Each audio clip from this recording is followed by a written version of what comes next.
Okay, andito po tayo sa Barangay Sampot, Pangliqui, Tarlac Project. House project mga boss, bungalow house, 113 square meter, 3 bedrooms. So update lang po tayo rito. So last na pumunta tayo rito, so hindi pa sila nakapag-slab.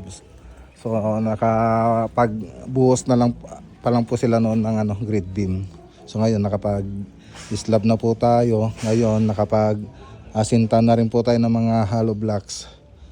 So dito kasi yung carport yan, tapos ano po yan, dirty kitchen.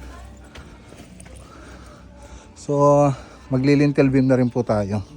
So ito na po yung taas ng bintana. So tingnan ko, check ko nga. So yan na po yung taas ng bintana. So yan, lintel beam na po tayo dyan banda. Yan, ginagawa na, pinapabricate na po yung mga bakal niya na pupunta dyan. So ito po yung living room, dining, tapos kitchen, tapos dirty kitchen. So tapos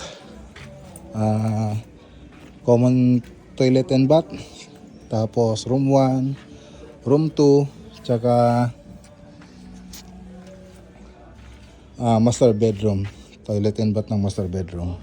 So lahat ng poste natin dito ay naka-plus na po siya sa hollow blocks po natin. Okay, so sa ngayon yan lang muna yung update dito.